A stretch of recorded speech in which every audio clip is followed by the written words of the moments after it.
The information contained in this podcast is an expression of opinion and does not constitute investment advice. This is the Gold Money Podcast with Felix Moreno, keeping you up to date with expert opinion on precious metals and the markets.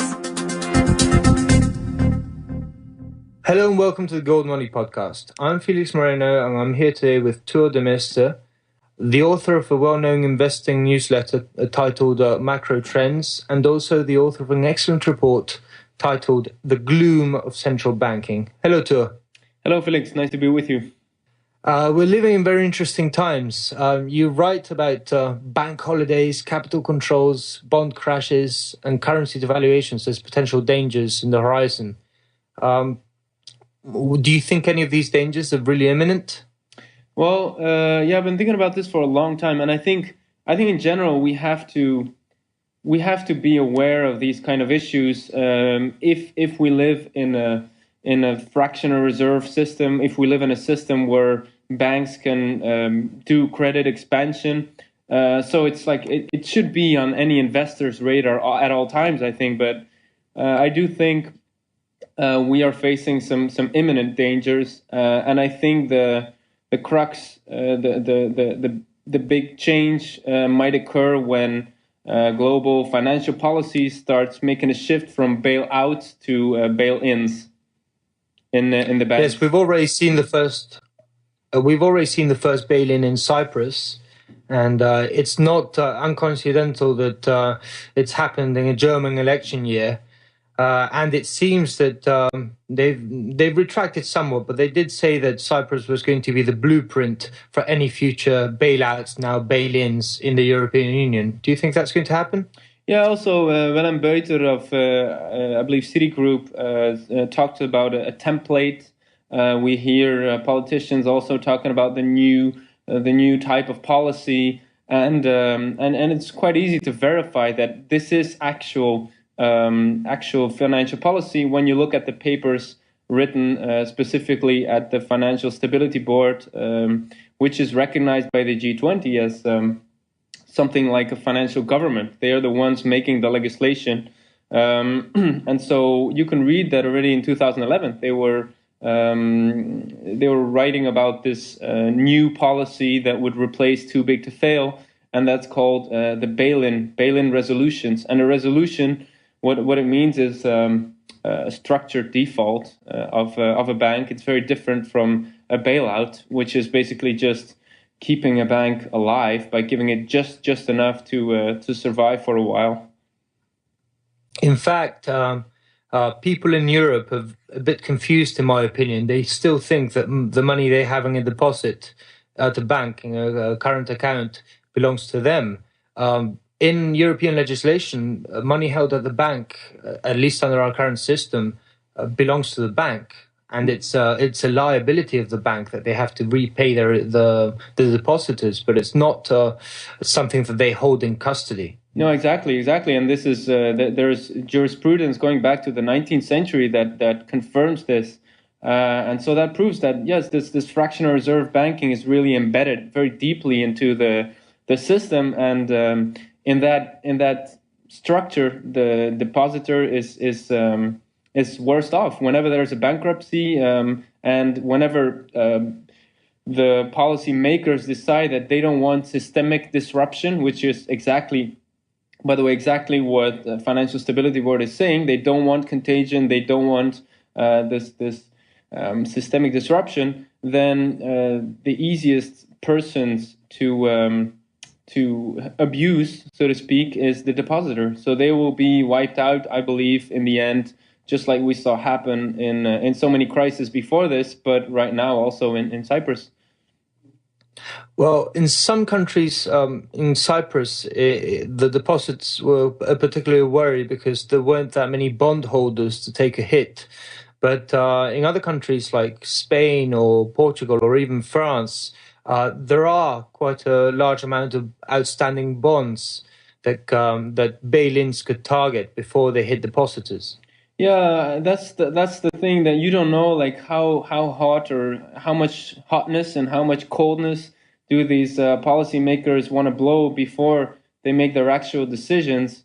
I mean, obviously, they want to keep people, the population, they want to keep savers calm to retain the trust in the system. So they'll have this rhetoric that they will wipe out the bonds first. But of course, what would happen if they would wipe out the bondholders is that we get systemic disruption. We get a domino effect. We get other banks that run into trouble. How did the Cypriot banks run into trouble? A part of that was the fact that they were holding Greek bonds.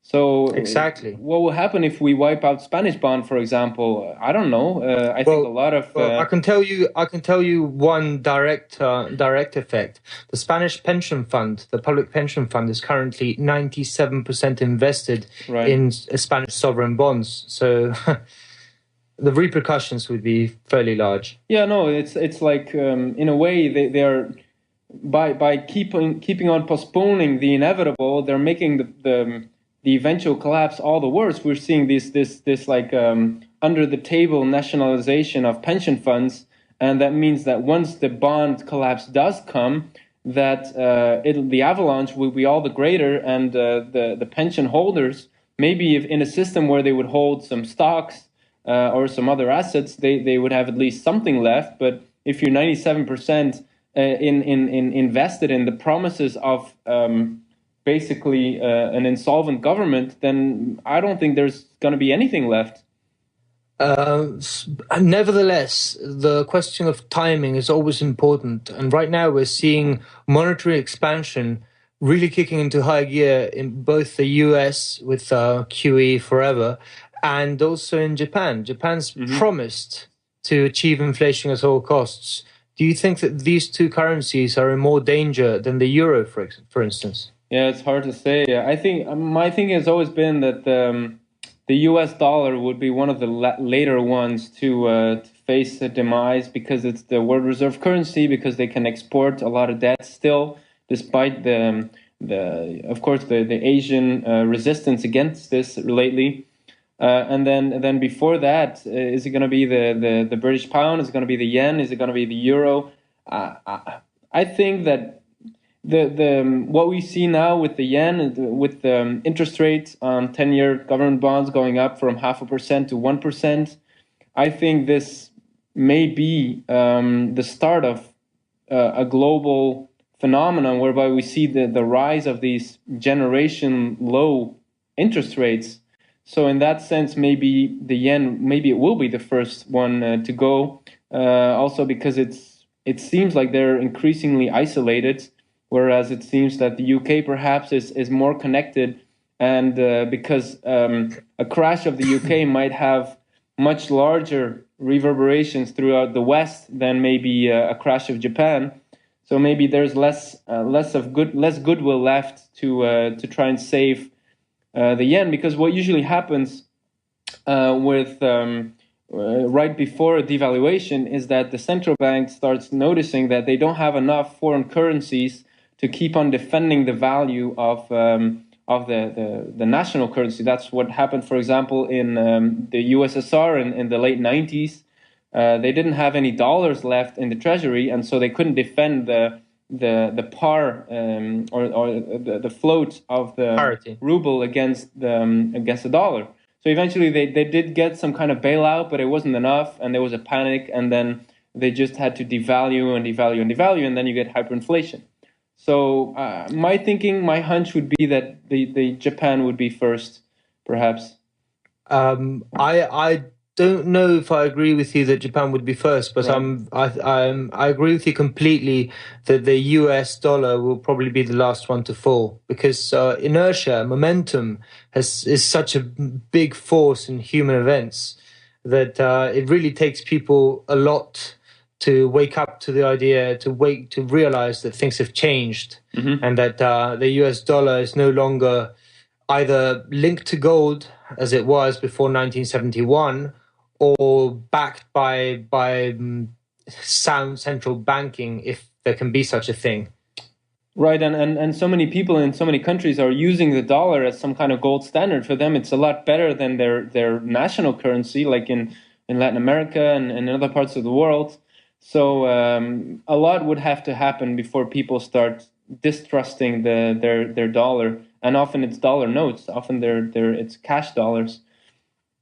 And so I imagine that you said that you see you would rather see the euro decline or fall apart before the yen goes because the yen has already devalued. As far as I know, it's about 13% from January to now.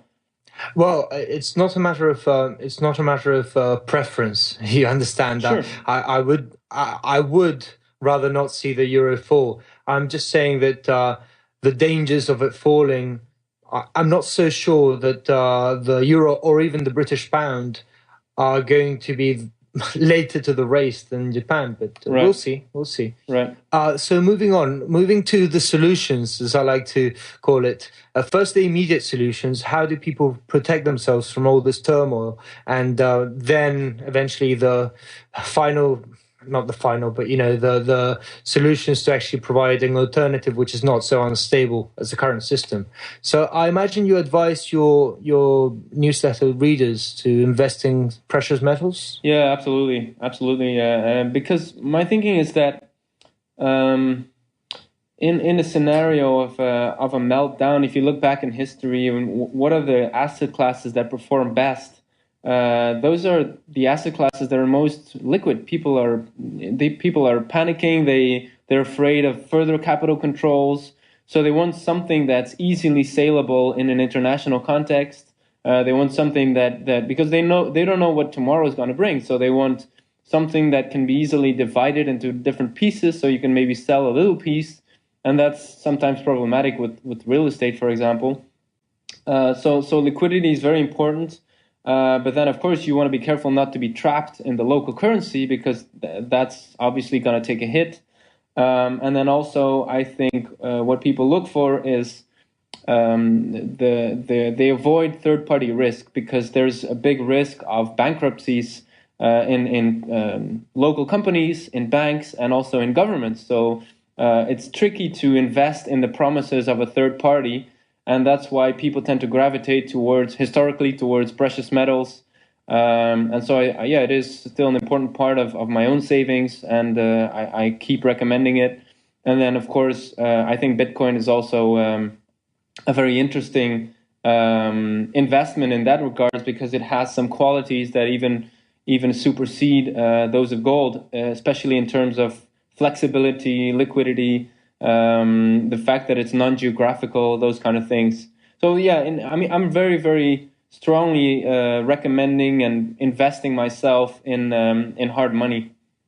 I agree with you, as you know, about both gold, which truly has no counterparty risk, and also about Bitcoin. Nevertheless, I'm still very wary of. I have some Bitcoins myself, but I'm very wary of recommending it because it's still very experimental. It's growing very fast, but it's still a very small space. Right.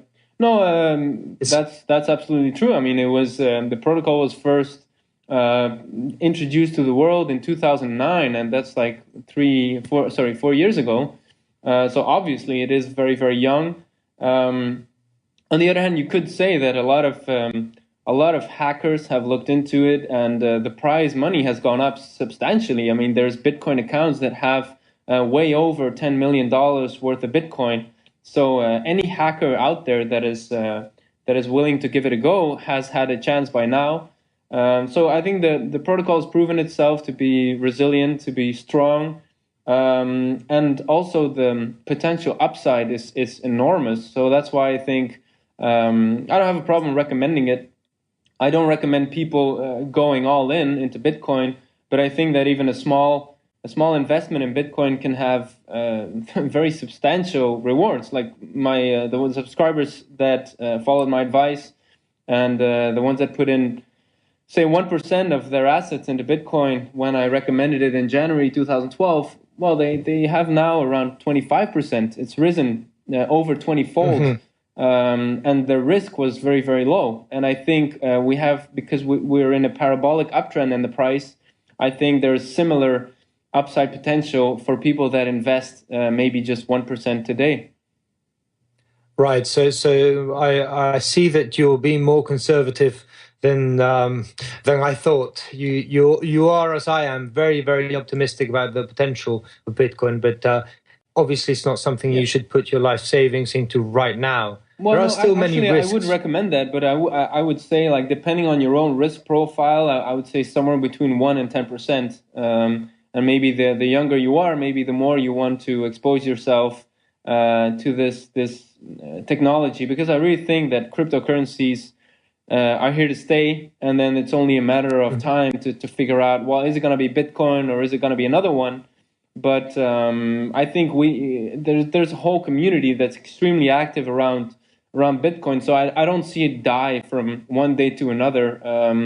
If you look at where the Bitcoin nodes are geographically, they're all over the globe. People are running this program. We're talking about multiple hundred thousands of people.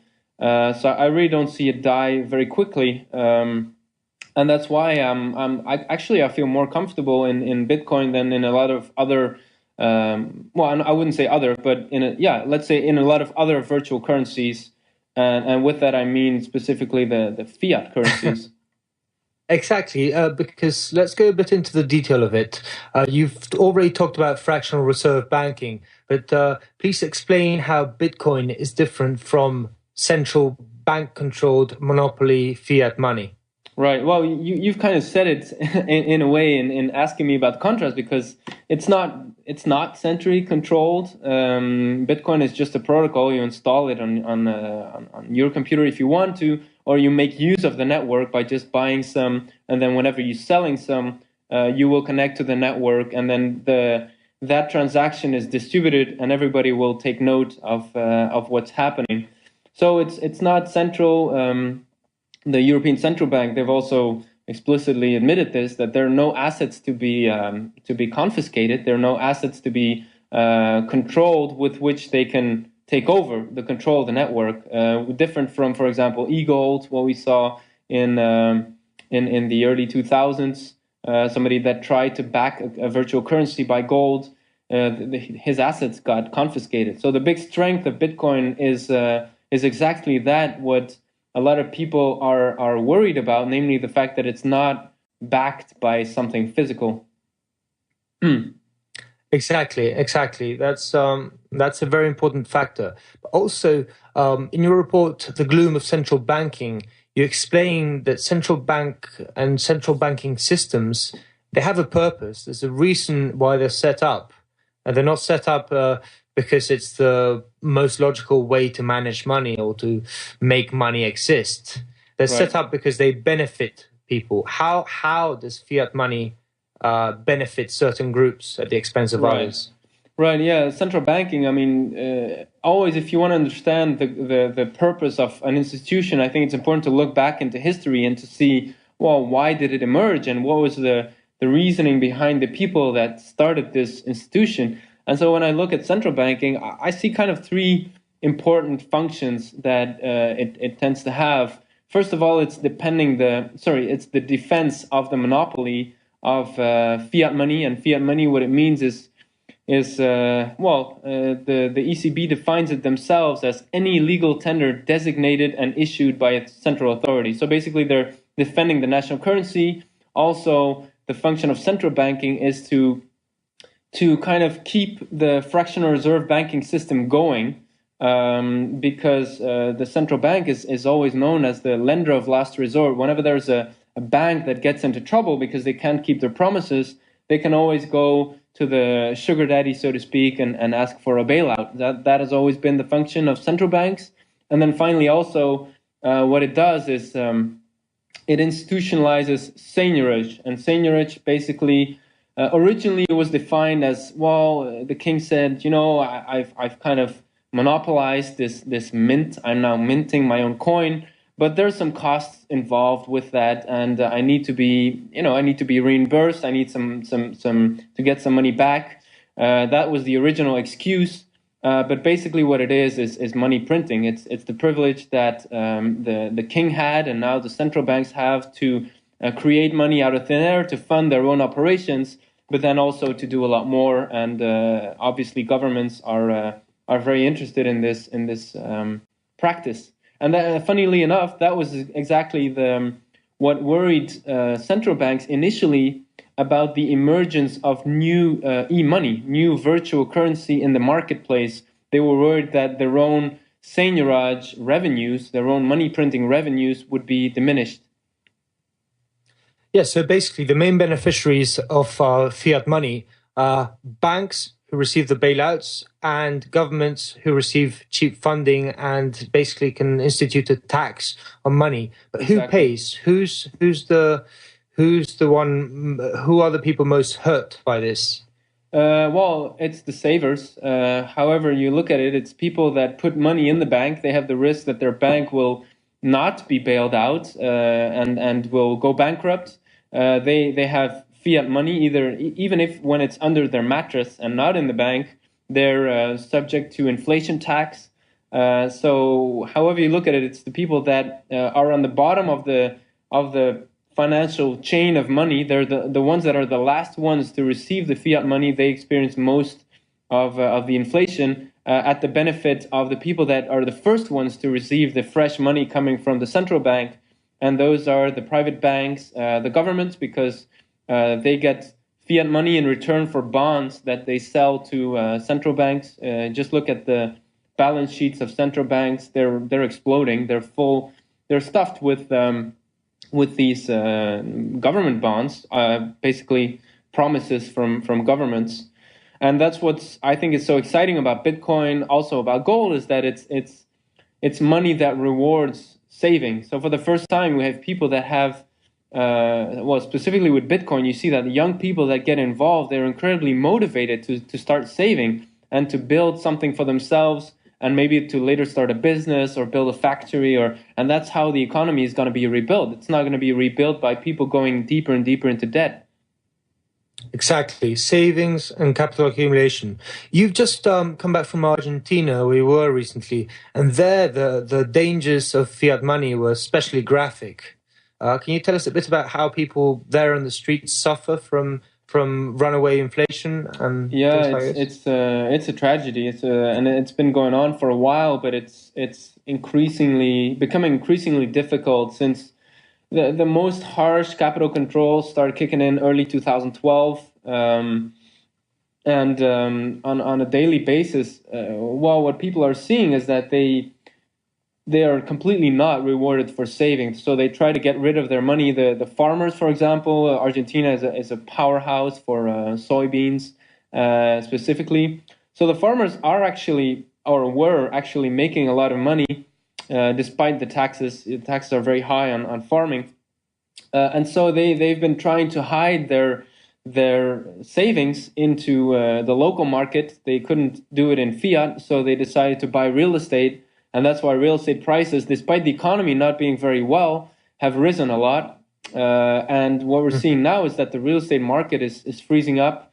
So a lot of people that have put their own savings into real estate are now, also because they're losing jobs. So they're now thinking about selling their house, but then they're no longer allowed to sell their house for US dollars. And so it's kind of a conundrum. They're stuck. A lot of people are stuck in Argentina, and are just waiting, in fact, for this whole situation to resolve, for maybe once more the government admitting that they cannot pay their bills and they have to perform some type of austerity, because the government now is very socialistic and they try to please the poor people by all kinds of subsidy programs, and this has to stop. Obviously, the government has to shrink for some new oxygen to come in. But while that all is happening, what we're seeing is that quite a number of local people, young people, are now discovering Bitcoin, and they're seeing that they can actually produce services that they can sell outside the country and be paid in Bitcoin without even having any problem related to capital controls, and that's very inspiring. Exactly, I think. They can suddenly be part of the global economy. Exactly. Not have to worry. At least they can if they have any skills that they can sell online, they can work for Bitcoin, and that's very liberating. That's one of the things that makes Bitcoin so exciting. That it can open so many doors to so many people. Right, right. And what you see happen, and that was also apparent at the conference in Silicon Valley, is that my impression is that some of the people that understand this the earliest, that are the first ones to kind of grasp what it means and kind of see the potential and the future and get really excited by it, are people that have always or that have grown up in economies that are sort of at the fringe, that are not in the West, so to speak, not Western Europe, not United States, but rather people from Argentina, Mexico, people from Eastern Europe that have had a lot of hardship in the 90s and earlier.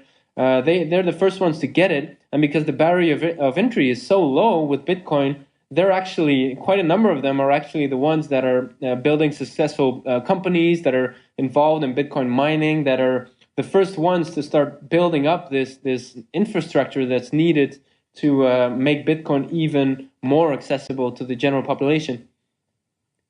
Exactly, because for instance, in the United States, you can buy Bitcoin at I think 700,000 locations with cash, but that's not possible in Europe yet.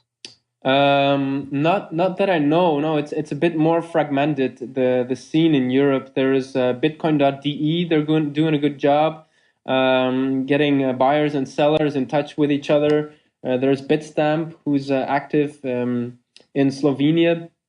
That's doing a great job in helping people buy Bitcoins.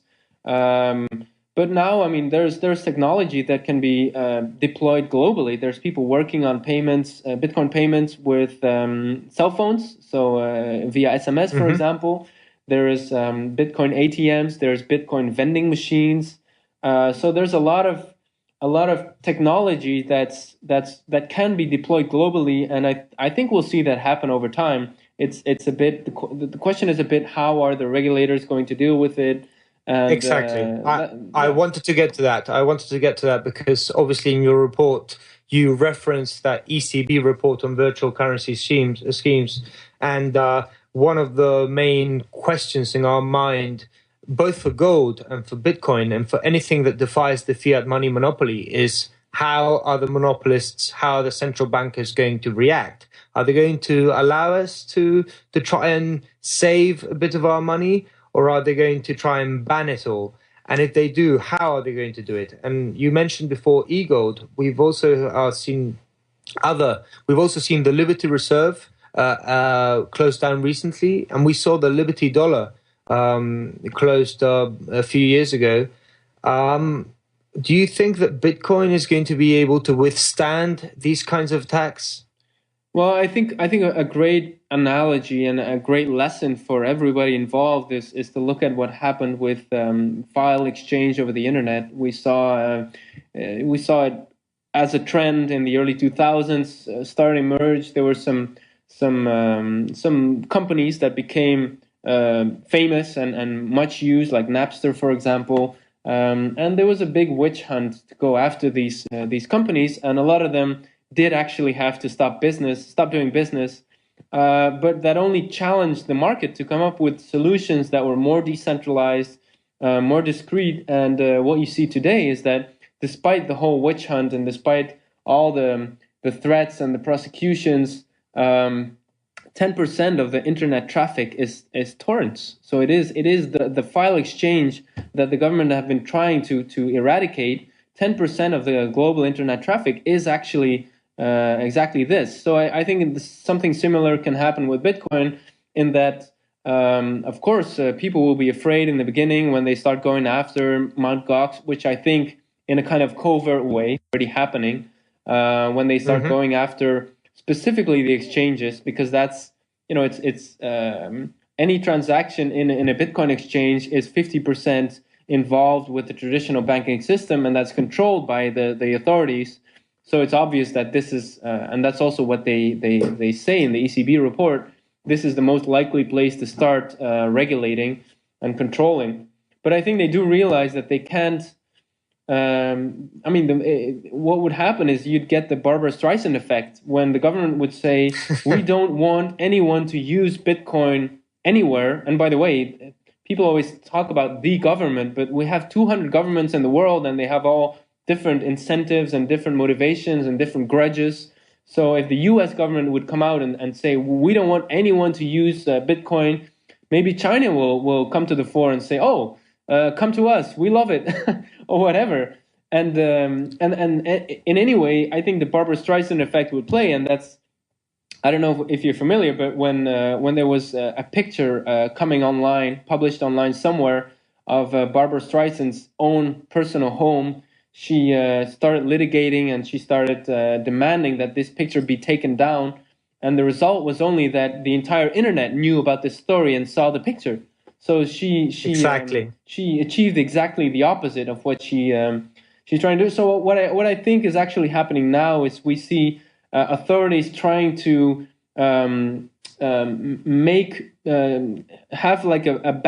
create a bad aftertaste for Bitcoin. They try to associate it with maybe pornography or piracy or crime or gambling, and in that way they're trying to dissuade people from buying it. And I think that's probably the best. How is that going to dissuade? How is that going to dissuade people from using it? I think online gambling has been banned in the States for several years now, and I don't see anybody who likes that kind of stuff stopping from doing it just because the government says. It reminds me so much of alcohol prohibition in the 1920s. It's trying to change the laws of human nature through an edict, through a government decree. Just seems so misled, seems so unwise. Yeah, no, absolutely, and of course, the U.S. government managed to kind of limit the accessibility of alcohol at the time, but of course the price went up. So there was a huge incentive for all kinds of système D, black market entrepreneurs to produce and to provide anyway. So I think the best governments can do is to drive it underground, and that will drive up the price more. But I don't see happen at all that Bitcoin will be kind of banned globally, because look at what the BRIC countries are trying to do. Even if it was, can it be closed down? No, I don't think so. It's a protocol. It's like to say we're going to abolish English. We don't want anybody to talk English anymore. And of course, you can say that you're going to, give people the capital punishment if they're caught talking English. But there's a limit to how much force the government can deploy, especially in a situation where I think we're going to go towards, which is banks that are closing, currency devaluations. What we see happen in those kind of situations is the governments become weak. They become weak because they lack resources to pay the army of bureaucrats that they're governing, and so there is a limit to how much, because when government workers starts to be paid out very unreliably, maybe they're getting less and less wage in terms of purchasing power, they become very bribable, and then you see that the black market starts to come to the fore and starts to grow a lot, and so of course Bitcoin fits, and I'm not saying that that's the only function Bitcoin can have, but I think if it would be pushed to the limit, Bitcoin could function as a gray market currency perfectly.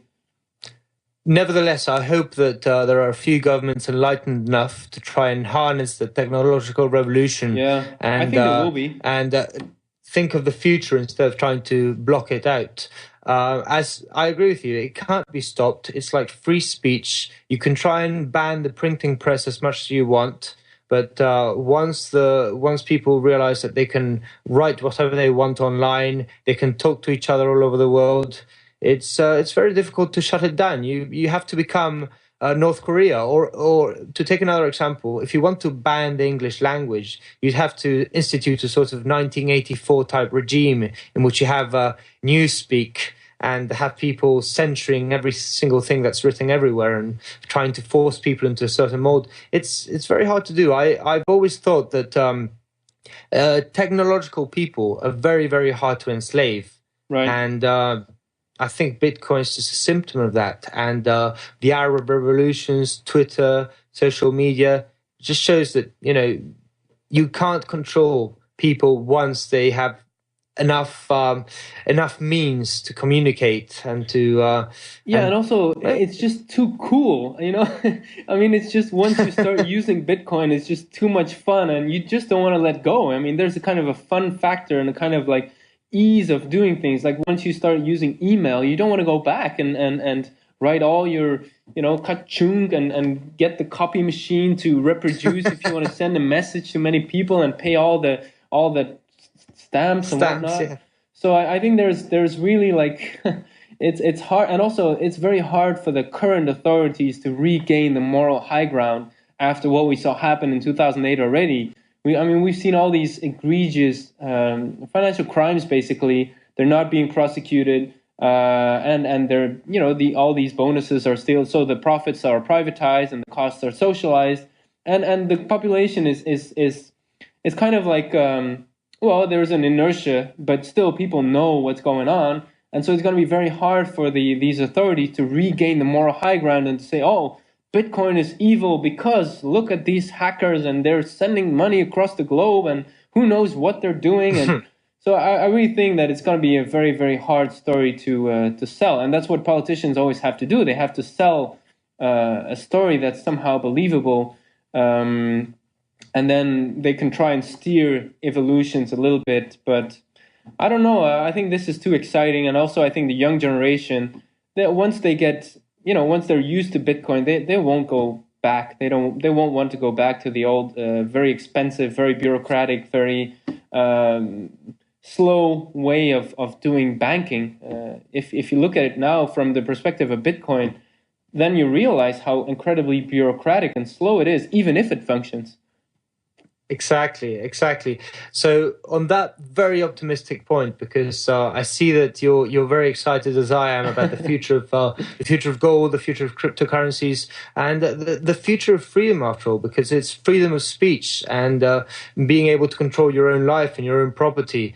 That will probably make the world a much better place, even if we're going to live through some very hard times at the moment. Right, absolutely, and I think what Bitcoin does is it removes the fear from the first mover, because the first mover that does something new with finance always gets cracked down on or frowned upon or is being threatened. But because you can have this discretion, people can make the first move and not feel the fear. And that way we're seeing this wave of enthusiasm, and it has nothing to do with people wanting to be disingenuous or wanting to commit crimes. It's all about personal freedom. Right, Tua. So we're going to have to leave it here, running out of time, but I'd absolutely love to have you back on, because I think we have so much more to talk about. So I'm just going to say goodbye, and thank you very much for coming to the Gold Money podcast, Tua. You're welcome. I look forward to the next talk. Subscribe to the Gold Money newsletter at www.goldmoney.com to receive email updates on new articles, videos, and iTunes podcasts from our Gold Research section.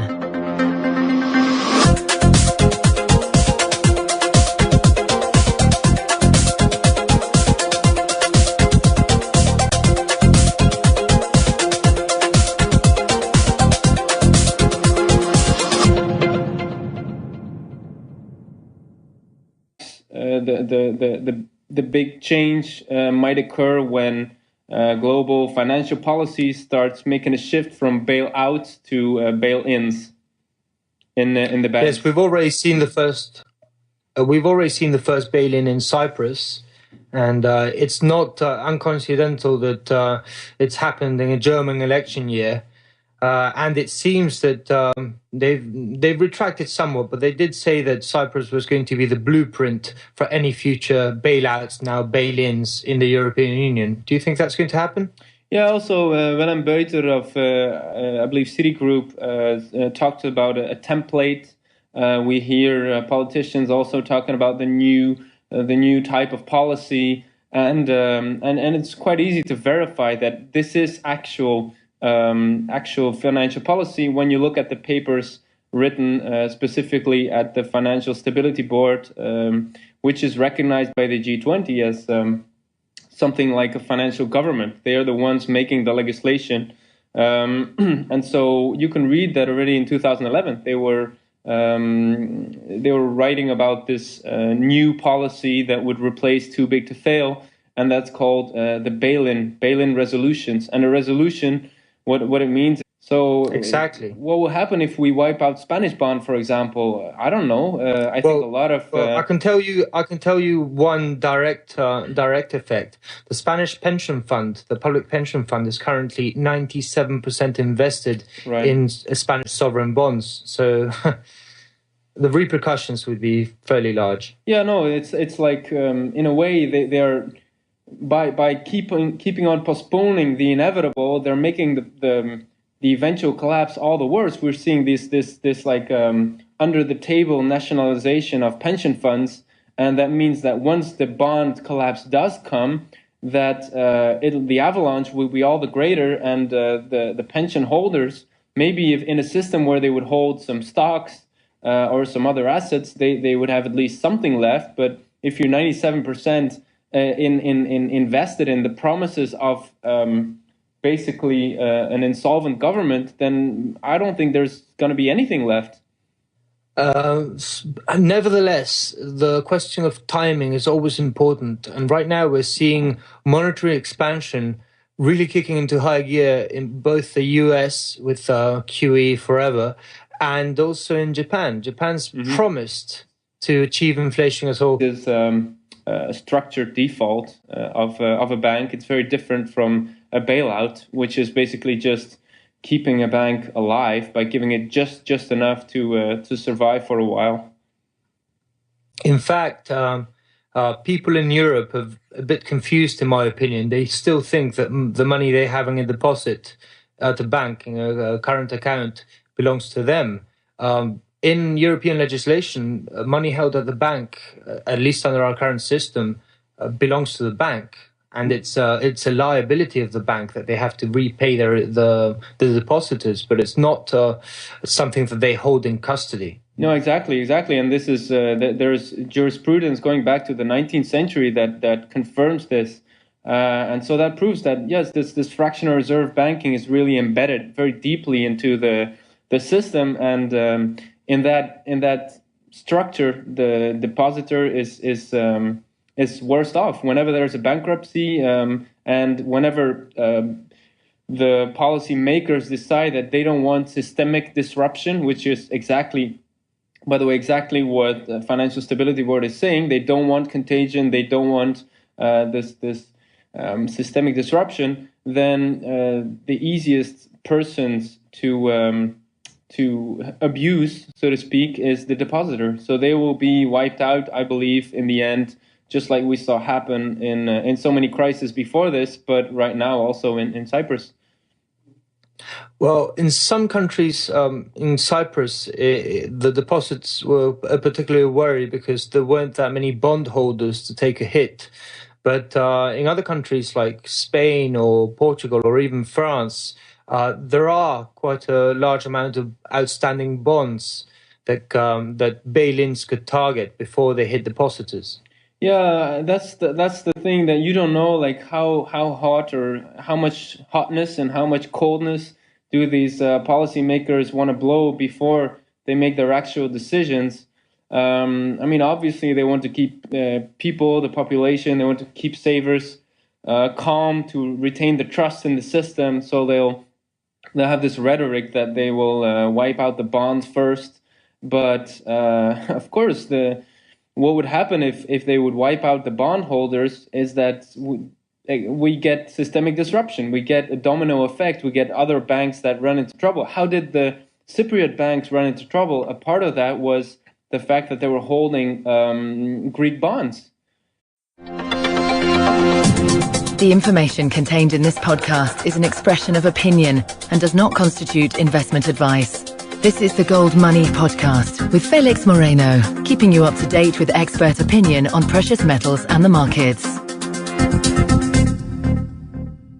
Hello and welcome to the Gold Money Podcast. I'm Felix Moreno and I'm here today with Tuur Demeester, the author of a well-known investing newsletter titled Macro Trends, and also the author of an excellent report titled The Gloom of Central Banking. Hello, Tuur. Hello, Felix. Nice to be with you. We're living in very interesting times.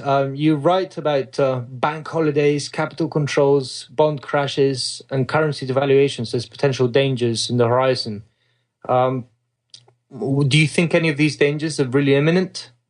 Well, yeah, I've been thinking about this for a long time, and I think in general we have to be aware of these kind of issues. If we live in a fractional reserve system, if we live in a system where banks can do credit expansion, so it's like it should be on any investor's radar at all times, I think. But I do think we are facing some imminent dangers, and I think the crux